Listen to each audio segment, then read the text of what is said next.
So today is Monday, August 19th. I had a big day of sales while I was at work today, which is awesome. Let me show you what I sold. Sold this Marucci, the wood bat. Sold it for $40. I paid $3 on that one. I sold the biology book. Had to sell that on eBay because it's such a brand new book. Got $90 for that one. Sold classroom strategies. I don't know how much I got for that one. I'm trying to hurry and get to USPS before they close. I sold 2 Abeka books, the plain geometry. Sold classroom assessment. I know this one sold on eBay because of the torn corner there. I got 10 for that one. Sold this ink for $10. I paid $5 for it.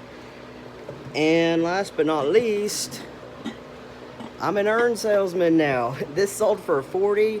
My mom, this is like a commission piece. My mom paid $1 for it and gave it to me to sell. So that's it for now. I got to get to shipping. Update, I did make it to the U.S. Post Office, but I only got 5 out of the 8 things shipped. So what I did was I shipped the 5 things from eBay, and the 3 from Amazon I didn't ship because I knew how long it takes me to get to the post office.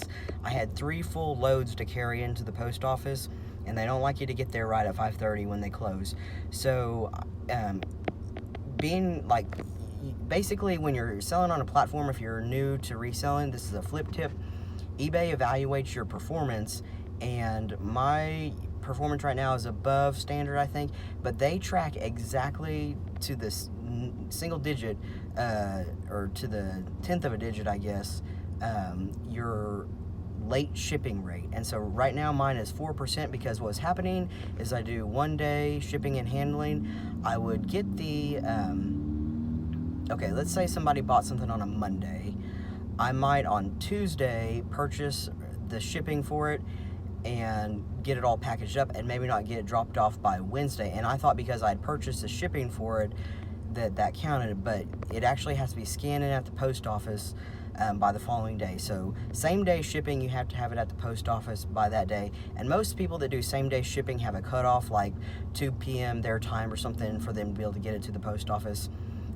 However, when you're doing 1 day shipping and handling, that means that if they purchase something and it's based on Pacific time. So if they purchase something at 11:30, say Pacific time, that still means that by the following day, Tuesday, you have to get it packaged up, buy the shipping for it, and get it dropped off at the post office. I was thinking if it was past like normal post office hours or whatnot, like after 5 o'clock, that somehow that order would roll on Tuesday. But when you look at the eBay policy, if somebody purchases something before midnight Pacific time on a Monday, and you do 1 day shipping and handling, that means it has to be at the post office by the following day. I hope that makes sense. It's kind of doing shipping and handling, figuring that out is kind of, I don't know, it's just messy and confusing.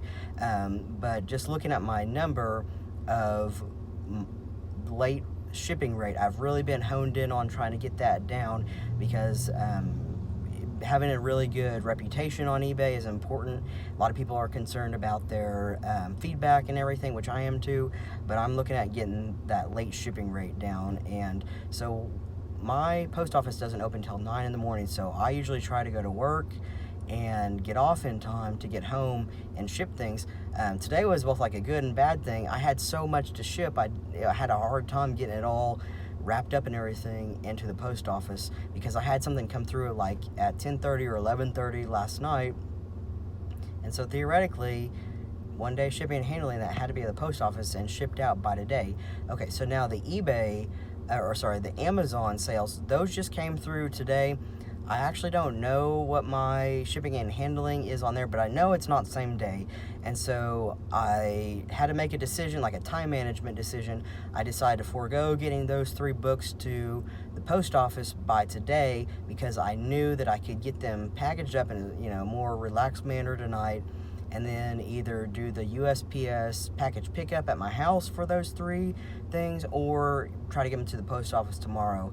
But there's so many little moving parts and details that you have to focus in on when you're doing online selling.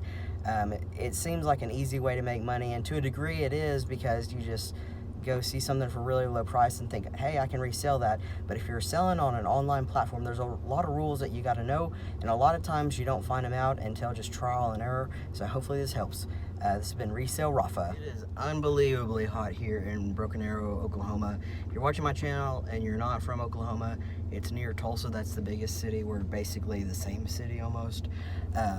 Anyway, I'm headed out to meet 2 buyers. So that's Nerf, and then one of the hedge trimmers, Black & Decker. I paid $5 for that one, and I'm gonna sell it for $15. What's going on here with the Nerf is it's a bundle of maybe 10 guns or something like that. And most of the little ones that I got, these guys, little ones, I try to pick those up for less than $1 when I'm at garage sales, and then I bundle them together. I do have 3 big guns, that 1, 2, and then the Raptor Strike. That was from that Nerf lot that I purchased. So I think it's the last remaining gun from that Nerf lot that I purchased really early in the challenge. And so I'm gonna sell this lot for $30. So basically I'm just gonna say that I got my $10 back for that single big gun. And then I included, I usually include darts and stuff. And so that's one strategy is that some people do when they're reselling, is not to sell your stuff immediately, but rather hold it and bundle it together and wait till you have a lot of something, because a lot of times people don't want to meet to pick up a single small Nerf gun, but they might meet you to pick up 10 or 20 or something, and you can kind of ask more because then there's a lot in the picture. So definitely getting my money back on all of these, so I'm happy about that. They weren't part of the challenge, just the AccuStrike Raptor Strike. It's AccuStrike Raptor Strike. It's kind of a silly name. Anyway, so here we go. First guy was there when I showed up for the hedge trimmer. Got $15 for it. I paid $5, no fees involved. If you are a reseller and you're not sure if Facebook Marketplace is like a good platform for you to sell on, thinking like, well, selling something like that is not worth my time to drive and Anyway, my location that I put in the item description is that pickup is at, such and such location. It's literally 2 minutes from my house. And you might be thinking, well, you still only made $10. It's not that much. Well, what I try and do now is I try and kind of list, just drop a ton of items on Facebook at the same time, like on the weekend or something. And so likely I'm going to have people that want to pick something up on Monday. Well, then what I try to do is if I have multiple pickups, I try to segment those or have people pick up things maybe like 15 minutes apart from each other. So this person was meeting me at 6:30. The next person's meeting me at 6:45 for the $30 for the Nerf guns. So that'll be, I'm sitting here for about 15 minutes as long as both people show up. Round trip, maybe 20 minutes, $45.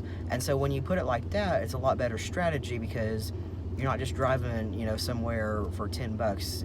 You're starting to make more money as you're sitting here. Some people, when they do Facebook Marketplace, they have multiple meetups at the same exact time. For me, I feel awkward about that. I don't know why. And so I try to stagger mine 15 minutes apart from one another.